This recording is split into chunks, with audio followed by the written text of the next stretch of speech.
Hello, everyone, and welcome to What Fresh Hell Laughing in the Face of Motherhood. This is Margaret. And this is Amy, and this week we're talking about bullies. Oh, Bullying, being bullied. A couple weeks ago, we talked about when kids have trouble making friends and kind of came from the point of view of when your kid is maybe doing something wrong, not being their own best advocate in the friend-making space and how to help them with that. This is the other end. This is somebody's coming at your kid with unwelcome aggression. And how do you know when it's something that they need help with, and then how do you help? It's super tricky. Yeah, and I have to say, one of the hardest of all of the things, I think, like from an emotional level, when you have a kid who you love and adore and think hung the moon, and people are giving them a really hard time based on like their weakest qualities, I think it just brings out the mama bear. And I think it's painful. Like, of the things I have really like cried about as a parent, this is up there. Just someone being mean to your kid stinks. Judith Warner wrote a book called And Then They Stopped Talking to Me. It came out about 5 years ago, and about middle school and about relational aggression, which we're going to talk about. And her whole point, the interview's excellent. I'll link to it in the show notes. Her whole point is that when this stuff comes around again, it does trigger memories of having been this kid for yourself. And it's really hard to watch your kid go through it. And so that becomes part of the thing you have to watch for before you go lioness or mama bear and call the other parent. You know what I mean? You need to figure out how much of this story is you reliving your 11-year-old lunch money being stolen story. Oh, a lot of it. And I had a couple of years of bad bullying. I will say I have also been the participant in bullying at some points in my life. And then I have a sister who had a bullying situation that was bad enough that she had to change schools at one point. So like and I remember it's one of those like seared, vivid childhood memories that is like the feeling the helpless and upset feeling I had about it as a child on behalf of my sister is just very vivid for me. It stinks. It's so hard. I lost a year of high school to being bullied and, not wanting to go to school and stomach aches every day and nobody's talking to me. And I definitely globalized it. A couple of girls were being mean to me and stopped speaking to me, and started shunning me. And I think I went to a big public high school, and I think most kids were dimly aware this was occurring or not aware this was occurring. But to me, it was the top story in the news. World. Everybody knows not to talk to me. And I think some kids were like, I better not talk to her because there's some beef and I'm not getting on the wrong side of that. So I'm just going to ignore her also. Whatever's going on with her, she's kryptonite. Stay away. Right. Stay away from the kryptonite. But then there were other kids who were like, I'm late for math class. Like they were not, they were not clued into this. But to me, it was like, Game of Thrones, like the shame walk every day at school. That's what's happening. Everybody knows that nobody's supposed to talk to me. And climbing out of that is really hard. And I think that bullying is the kind of thing that it feels like, oh, it's little rascals and kids with your lunch money. But I went to a large public school as well, where there were situations where there were kids who had facial differences, illnesses, who were relentlessly tortured and bullied. Like, it's hard to even look back on how bad it was. And I know at least 2 adults who are involved in PTSD counseling around how bad the bullying was for them in high school. And gosh, I hope it is changing to there is a little bit more awareness around it. But I mean, this can be absolutely damaging and relentless. And I do think that back in our day, there was a little bit of like, kids will be kids, and that's not really the parents' fault and problem. See if this is familiar to you. Sticks and stones may break my bones, but names will never hurt me. That was the advice when you're like, nobody's speaking to me as I walk through the hallways. That's sticks and stones. Let me lay this one on you. Right. I'm rubber and you're glue. Whatever you say bounces off of me and sticks to you. Remarkably ineffective.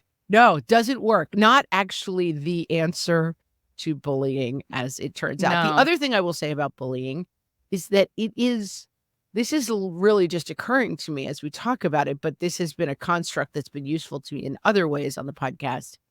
It is something very unique to childhood in the way that it happens, that you have to get up and go to a place all day, every day, where there are people who have devoted their lives to making your life a living hell by torturing you verbally. Like, it's just, at work, you would go to HR if this was happening. If I do think that there is adult bullying. I do There think is. that there are like mom friend cliques where they Yep. ice people out, and it can be very damaging. But the completely sealed environment of a school where you're walking in to spend 8 hours against your will with a group of people, I think is a unique to childhood situation. So here's an interesting statistic. Charisse Nixon, she's a psychologist. She researches bullying as part of her work with adolescents. 7% of kids that she, has studied in her research report experiencing physical aggression on a daily or weekly basis, like give me your lunch money kind of bullying, right? Being pushed into lockers, kind of bullying. But 50% of kids in grades 5 through 12 have experienced relational aggression at least monthly. And relational aggression, it's interesting, as you and I are talking about bullying and what's so hard, and my experience and your sister's experience, it's relational aggression. It's not being punched in the face. It's being shunned. It's being, being told that you're ugly, that kind of thing. That relational aggression is really, really common and harder to detect from the outside, I think, for teachers and coaches and things to see that it's happening. Yeah, and it feels like the relational aggression is an interesting term because it does feel like it is an age of young people coming into a very certain kind of power, right? That it happens in this very way of like, I can't control much, but the six of us can turn our backs whenever Amy walks in the room, and like, it lights you up. It feels good on some level. I was this kid. So like, as you were saying before, I've been on both sides of this, and it took me a long time to come to terms with that I have been the bullied and the bullier. And definitely when I was in middle school and I was like, okay, you guys, we all have to stop talking to this kid because she's holding us back. I definitely thought that I was acting in the best interest of myself socially and the rest of the people, because she was a loser. She was weird, and she always wanted to talk about weird things, and we can't be friends with her anymore because we have to. It seemed essential to me, and her feelings did not enter the picture. And it lasted, I will say on my own defense, it lasted like a week. But even that's not on my own defense. It lasted a week because the other girls came to me and like, this is too mean. We can't do it. And I'm like, okay, we stop.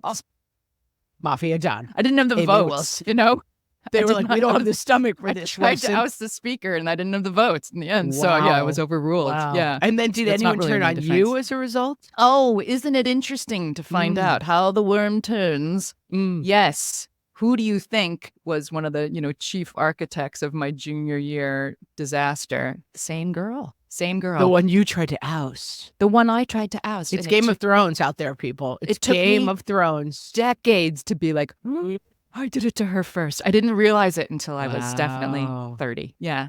As they say, if you're going to shoot for the queen, you better kill the queen. Because if you leave her wounded, you left her wounded and she came back.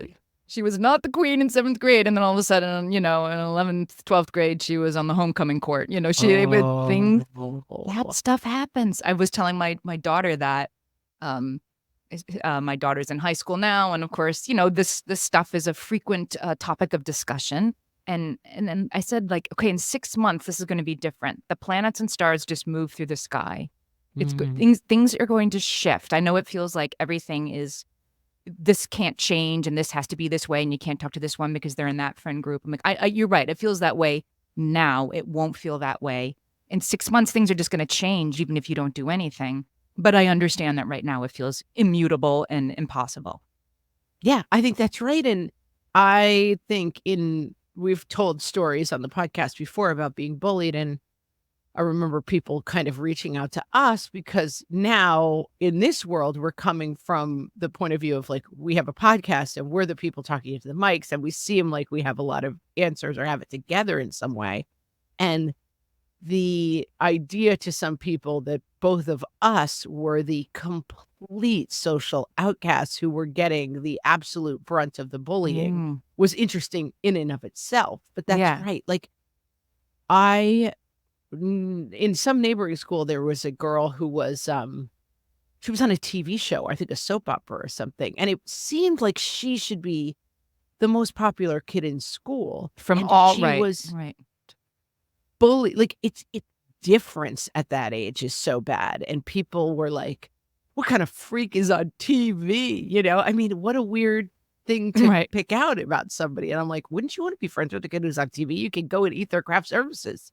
But well, did she think she was great? I don't know all the details. I just know that she had a terrible time at school. And I think that it's like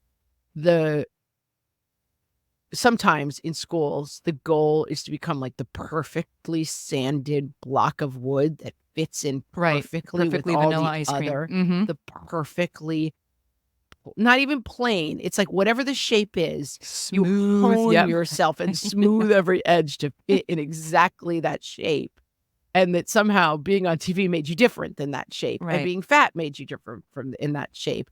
And being living in a nice house makes you different. Having an accent, eating strange lunch that your parents from a different country prepared. Like your inability to hone yourself into that perfect shape. And also, I think in a more complicated way, as a mom of kids who have some differences that are personality differences, like your obsession with the biomes of the world that you want to talk about 20 hours a day, or your extremely adorable, passionate interest in the planet Mars, you know, or whatever the difference might be, you're not in the perfect shape and therefore you must be destroyed, is some sort of weird instinct that kids have. And girls more than boys. I actually looked into this because the stereotype of relational aggression is mean girls, right? And correct. I thought, is that an unfair stereotype? Do boys do this? And so I did a little dig on this, and turns out, yes, experts do say this is more common in girls than in boys. And the reason they suggest is because girls are more verbal at an earlier age, that they tend to relate in verbal ways. And boys are maybe a little more bam bam and tend to relate in more physical ways. Make of that what you will. But I did dig and try to find that it was, a sexist stereotype that only girls do this. And the research seems to kind of bear out, this is more often girls than boys than do the relational aggression part. More often, not never. I think boys probably the physical aggression part a little bit more, right? Right. Like, doesn't that seem to track? Yes. Well, when I was in high school, I had this tough year, ended up hanging around with boys. Do you remember the show Square Pegs? Goldilocks alert. I mean, do I remember? Would you like me to recite several episodes of the... Would you like me to sing the Square Pegs theme song? I mean, what do you want? Starring Sarah Jessica Parker as a teenager, or like 20s, playing a teenager or something before Sex and the City. And she was the square peg, and Muffy Tepperman was the popular girl. And played by? Jamie Gertz. Jamie Gertz, correct. Ding, ding, ding, ding. And Sarah Jessica Parker hung around. It was kind of like Pretty in Pink or any of these things. I mean, look at our example. Now Sarah Jessica Parker stars on the show about like the most attractive woman in New York City. Right. Basically. It's funny. But she wore glasses in Square Peg, see? So she was ugly. And, can I tell you a quick fun fact? Yes. We went on the Universal Studios tour whenever Square Pegs was on. We were so into it. And there was Sarah Jessica Parker was like the film on the bus that plays, like it's like they make them film little things for the tourists on the bus. And she's like, here's a fun fact about me. And she took her braces off. They were like fake retainer braces. And my sister and I were like, and we still talk about it to this day. We use that as like a touchstone metaphor where like when something really surprising happens, I'll say to my sister, it was a Sarah Jessica Parker taking off her braces moment. Sarah Jessica Parker also had her natural hair in square Yes, pegs, very, which very it was curly. before flat irons. It was not a beautiful head of hair. It was a large head of hair though. Anyway, she's only friends with boys on square pegs. And that's how I was. And I remember my friend who was a boy who wanted me around sometimes, and sometimes he wanted to like go hit on girls. So I was not, it's not always the right sidekick for him. But he always felt like, just go punch X in the face. Just go walk up to her and just punch her in the stomach, and that will bring an end to this. And I look Jailhouse back on style. this. Punch the Jailhouse guy day style. one. Yeah. Jailhouse style, and of course I couldn't do it, and I didn't do it, and I look back and I wonder if my friend Neil might have had a point. We'll be right back. Okay, so usually in part one, we were fired up about bullies, but usually in part one, we try to define the problem. Yeah. And so I think we should take a second to define what bullying is, because I think especially with bullying, I do find myself on occasion saying to my children, that's not bullying. Because they're like, oh, I bullied today. Someone said they didn't like my dress. I'm like, okay, wait a minute. That's not bullying. Right. So let's define what bullying is. This is Signe Whitson. Signe Whitson. I'll put the link to her in the show notes. This is what she does. She's a national speaker on bullying. She talks about it all the time. And she has this excellent sort of framework, I think excellent, of breaking down, is it rude, is it mean, or is it bullying? Because I think not only do kids rush to that, but parents rush to that too. Like my kid was bullied. So something that's rude. This was a very useful example she gave. If something's rude, it's spontaneous, it's thoughtless, it's maybe poor manners, but it's not actually intended to, ruin somebody's life.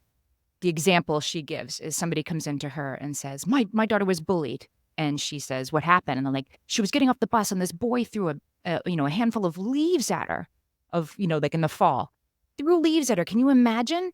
And she says, has this boy done this to her before? Like, well, no, but you can bet it'll never happen again because I'm putting a stop to this bullying. And she said, well, what did your daughter do? Well, she threw some leaves back at him.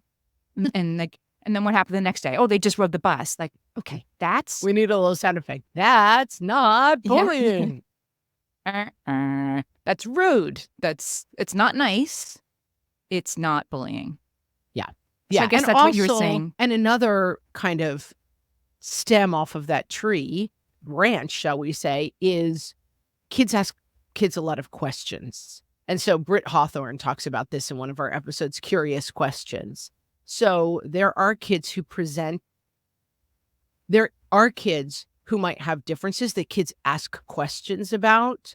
That's also not bullying. We can talk to kids about what's appropriate. It is certainly not a kid's job who has any kind of difference to spend their entire lives explaining themselves to the world. Being the ambassador and being the person who explains like why I have a limb difference all day, every day to everyone who asks, because that's just a curious question.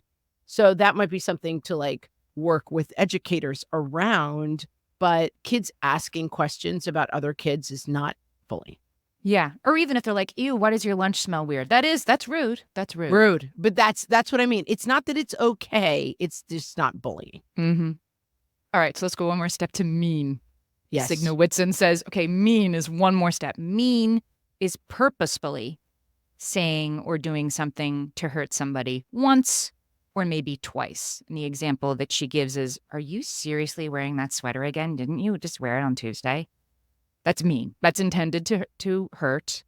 It's nasty. It's still not bullying. You're a weirdo. Mean. Yeah. Mean. Yeah. But it's still not bullying. She says bullying is intentionally aggressive behavior repeated over time that involves an imbalance of power. The bullying has to entail three key elements. There's an intent to harm. There's that power imbalance. Repeated acts or threats of aggressive behavior. Or threats, right? So you get pushed into a locker, or I'm going to push you into a locker if you don't give me your lunch money. And no regret or remorse when the victim expresses their hurt. That is such a good definition. Yeah. I want to go back to something I said because I was talking about curious questions. That's kind of off this line entirely. All three of these things, rudeness, meanness, and bullying, are unacceptable. They're not okay. Right. So you would correct somebody. I think a truly curious question is like, okay, there might be a better way to ask that, or this is why this is not this person's obligation to answer. That's probably harmless. Rudeness, which is like belching in someone's face, don't do that. It's rude. Saying you're a weirdo, you shouldn't do that. It's mean. Bullying is just, it's farther down the line. But I think the idea of intentionally aggressive, repeated over time imbalance of power is a really interesting triangle to think about with bullying. An imbalance of power could be two fourth graders, but one who's got, 6 friends picking on one who has maybe not as many. And it can be so hard to see from the outside. I'm not going to name names, but one of my kids was in pre-K, and there was a kid in their pre-K class who ruled the coat room, like the area, the pegs where they hang up. Oh, man. This Not kid, the coat room queen. That's tough. And I would hear about it from my child. This kid determined who was allowed to talk to who could be in the block corner and who could be in the dress-up corner. Cersei Lannister of the coat room, basically.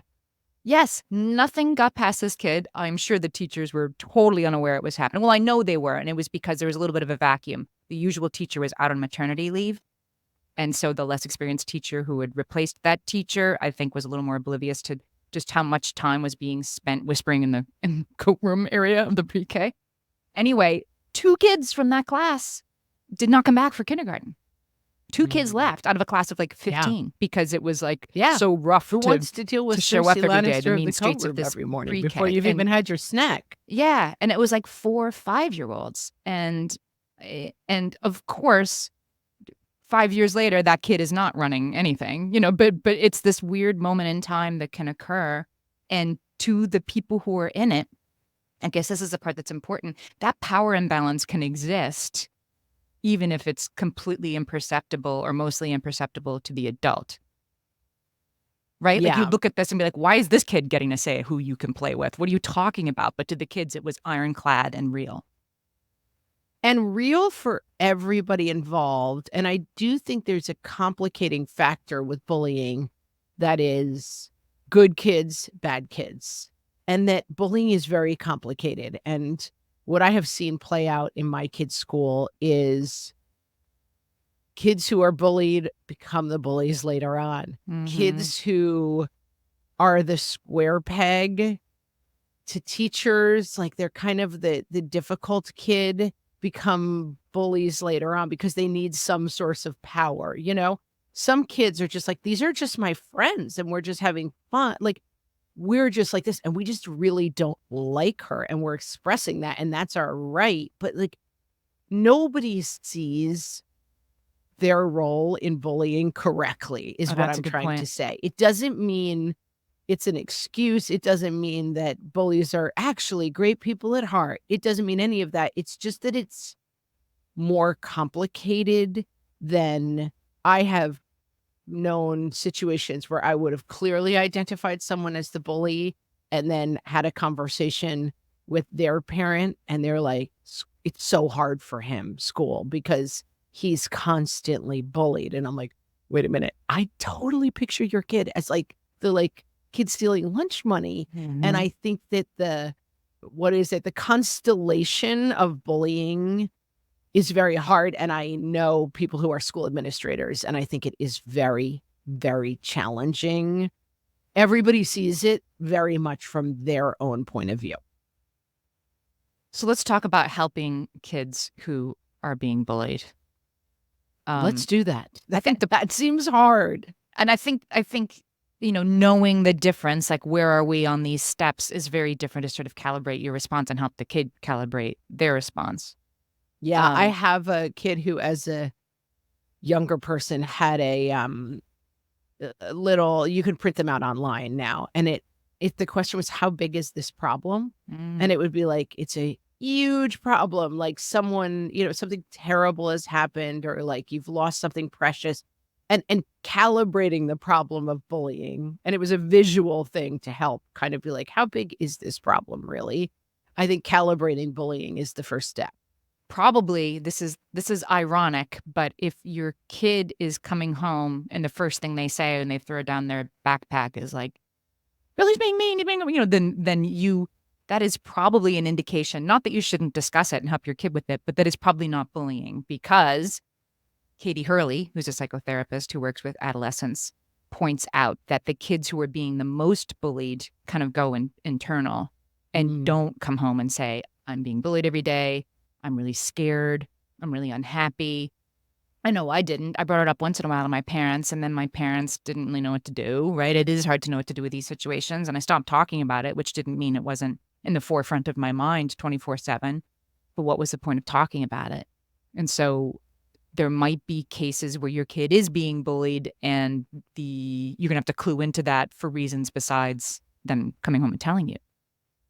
Yeah, and man, there's some projection that goes on here too, Yes. because I think that often we have certain kids who we worry about with this. Like, "Oh, no, they're so, different and they're so, uh, expressive, or they're, on the spectrum and they have some strange behaviors, and I know they're gonna get bullied."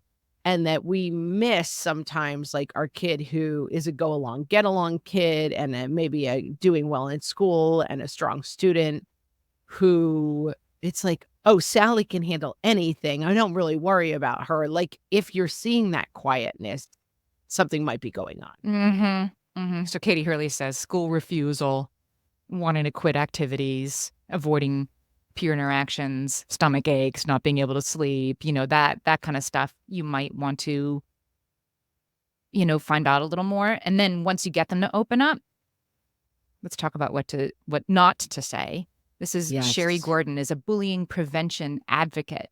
Whatever you do, if your kid opens up to you like the kids are being mean to me, you lead with empathy and you don't tell them what they need to be doing differently than what they're doing. What about saying, "I'm gonna go to the school and kick that kid's butt?" Is that okay? I think there are times when a parent should get involved, not by kicking the kids, tush themselves, but you don't try to figure out what your kid's doing wrong or what your kid's doing differently. This was one that's like that hit home for me like, okay, right, I get it. That's Oh, that's assuming it's the victim's fault. And it's also assuming that if you just tell them that you're just gonna have other friends, that'll work. Like, it's not going to work. The bully's enjoying inflicting this suffering on the kid right. being bullied. There's nothing they can say or do that's gonna make it magically turn around or go away. They're delighting in their misfortune. So, um, it's definitely not your kid's fault. Yeah, and it can't be fixed. I remember my, sister was being bullied in an age where there was, like, practically a uniform. It was like a Benetton shirt that literally everybody had. I remember just my mom was very like, "We don't need labels, that's silly." And I was like, "Please just buy her the shirt, just buy her the shirt."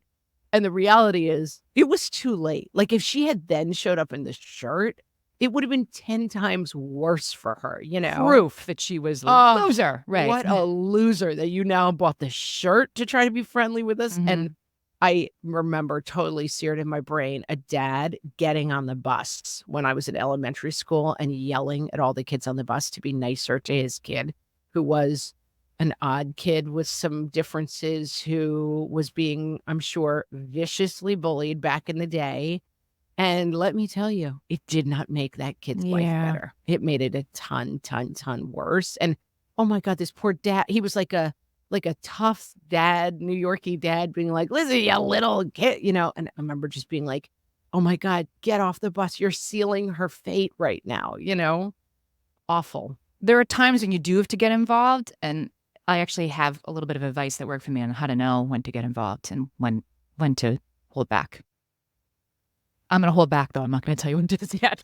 After this, Dr. Lisa Damore, who we've had on the podcast, I think twice. She's amazing, adolescent returning psychologist. guest, rarely She seen. rarely seen, exactly, and she, talks about that when your kid comes to you with their troubles, whatever they are, bullying or otherwise, that you the question to ask them is, "Do you feel like you can handle this, or how are you going to handle this? Do you think you Oh, can that handle seems really this?" smart to me. Really Because smart. yeah, and so without giving too much detail, one of my kids was having trouble being bullied, by somebody that they had been in a relationship with and weren't any longer. Um, and can you handle this? Can you handle this when there was a little bit of online bullying happening, which we didn't even talk about yet, cyberbullying? Yes, I can handle it. Yes, I can handle it. Yes, I can handle it. Then one day the kids started taking pictures of themselves outside our house. Oh, And my kid was very upset. And I said, do you need help handling this? And finally, like, yes, I need help handling this. that seems really smart to me. Yes, parent to parent conversation was had and it was resolved, if not in the most calm way possible, it was resolved. But just was so clear when this kid, okay, this has now moved into something that this kid can't handle on their own. But it really helped me just to have that question. That was how I knew when the kid needed help, when the kid said, yes, this is different. This has crossed a line. I think bullying is also often the first thing that your kids deal with that you really can't fix. I mean, that's not true if your kid has been ill or your kid, Right, there's lots of things we can't fix. But I think For a acknowledging lot at of a us, certain yeah. point that this can't be fixed, but we are going to put safety barriers around it as much as possible and that this will change. I feel like the biggest thing, having seen a really tough bullying situation in my household with my sibling, was that the dinner table every night that was like, kids are terrible at this age. And like, the teachers are aware of it. Everybody around you is helping to keep you safe, but there is very little we can do to control this other person's behavior. They'll get in trouble at school, maybe. It might make it worse for you, though, in the short or long term. But your safety is what we are concentrating on. And I found during bullying times that having a home to come back to where people were saying, this behavior is wrong and bad. We have no respect for the people who are doing it, but you are safe here. And we are putting kind of guardrails around this to keep you safe is the thing that made it feel the best. Not like we are going to make sure this stops. You're not going to make sure it stops.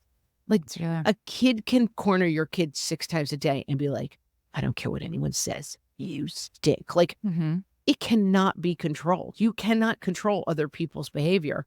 And that kid can get sent to detention 1,000 times. And then the terror of that kid walking back in the room from detention after they know you've sent them there is always going to feel terrible. And so I think very clear and frank conversations is this something you need help with.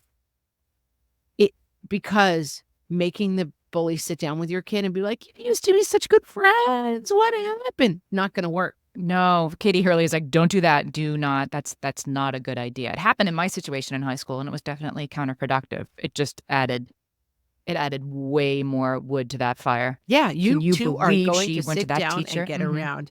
And I mean, I live in a small town and the kids are in the same school from basically K through 12 at the public school, but there's no merger schools and stuff. And so it's tough because I know all of the parents of we've been sitting around at birthday parties since the kids were in kindergarten. And I also think that rule of, is this something you need help with? Because I'm often tempted to pick up the phone and be like, hey, Jill, do you know that your kid's being a jerk to my kid? But suddenly, again, you're just adding fuel to you might be prolonging something that would have died on its own. And I think, and I've had kids in this situation. I remember my sister being in this situation. It might be time to remove yourself from this for a couple of days. Just go to school, go to your classes.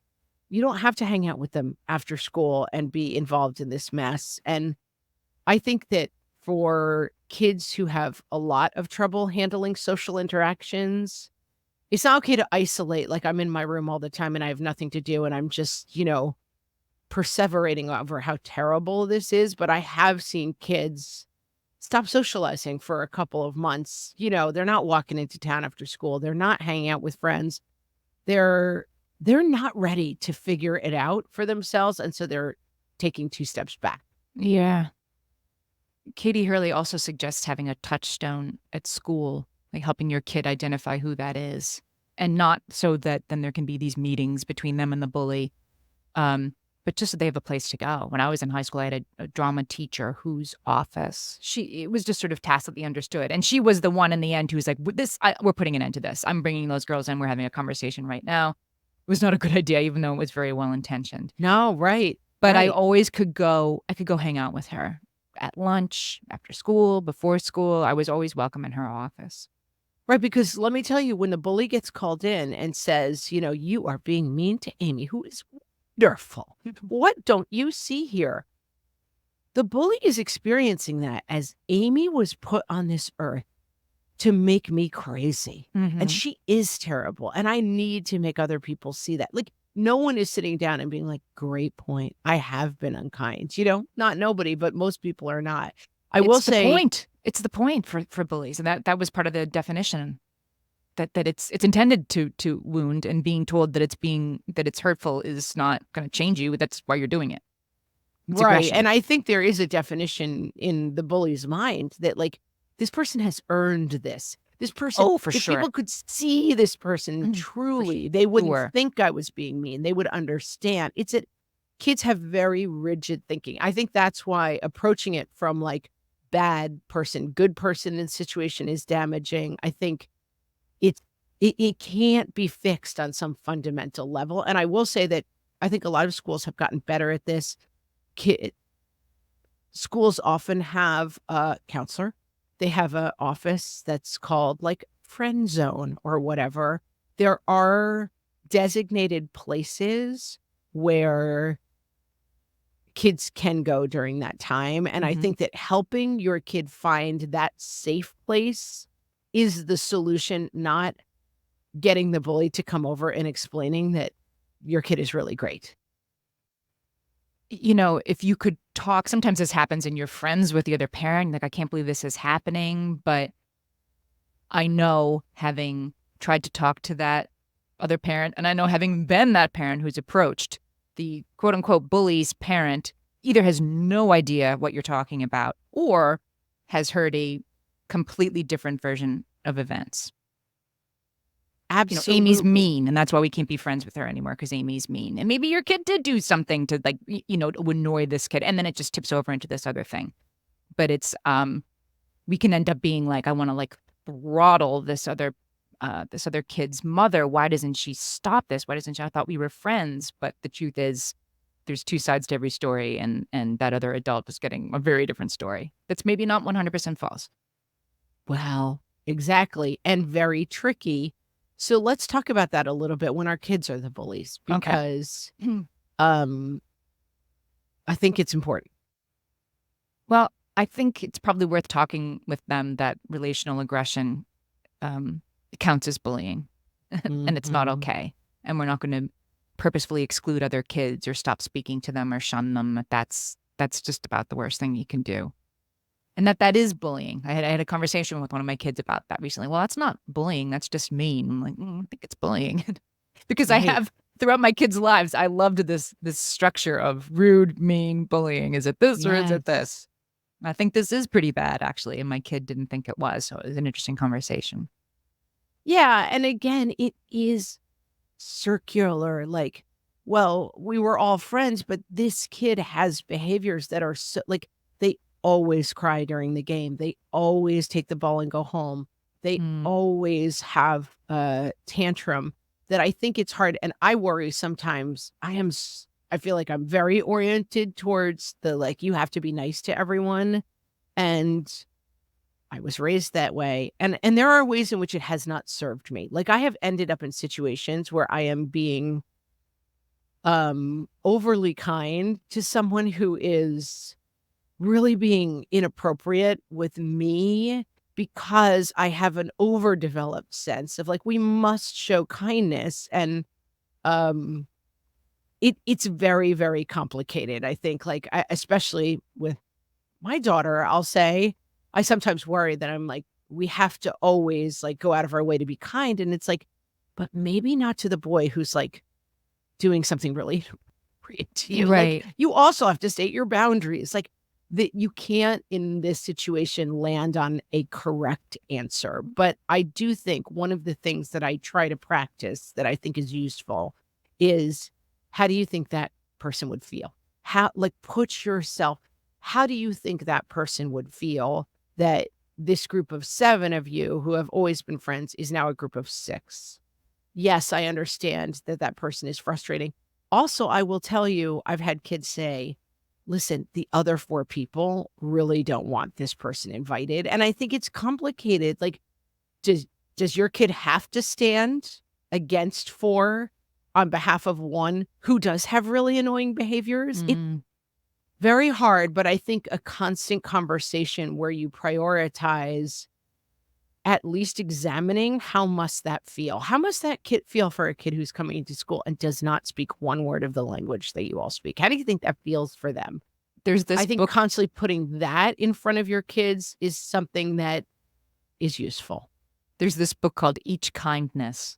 Saddest book I've ever read. I could not get through it without crying. And it's a picture book. So it's for, I would say, 5 to 8-year-olds.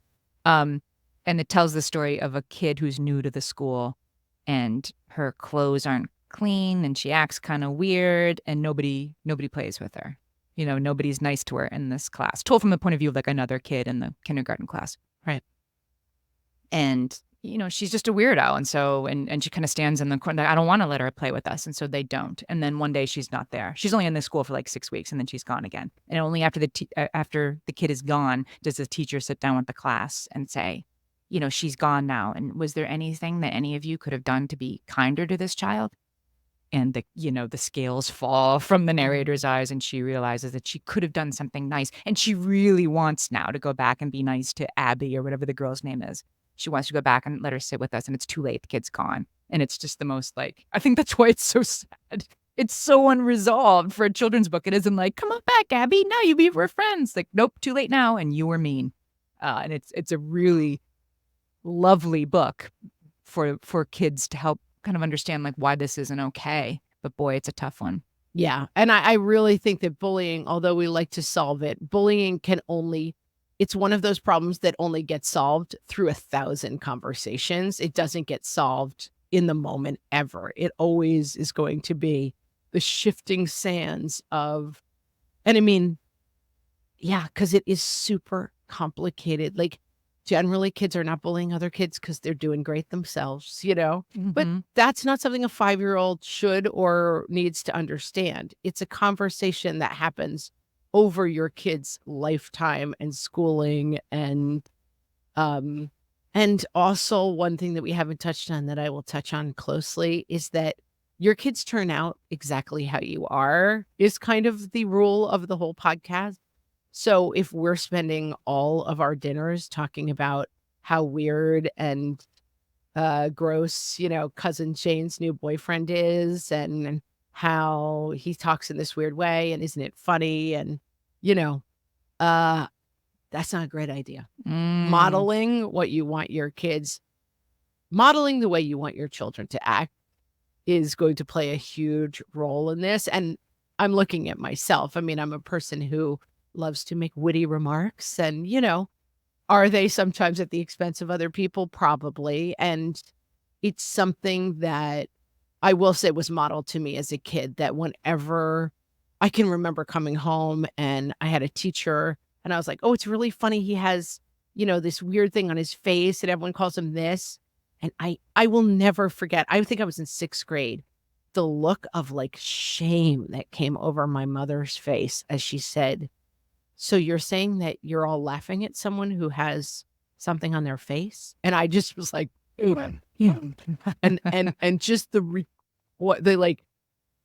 I had been just caught in my shame, basically. And I do think that the modeling goes a long way in this area.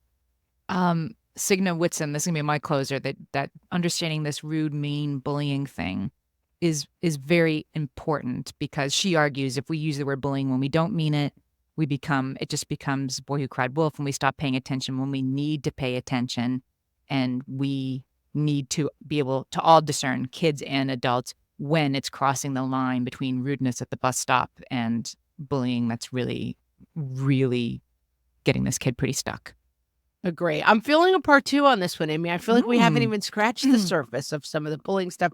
Haven't gotten into cyberbullying and some other stuff. So we may be back with even more bullying in the future. But I enjoyed this conversation. It was a good one. Me too.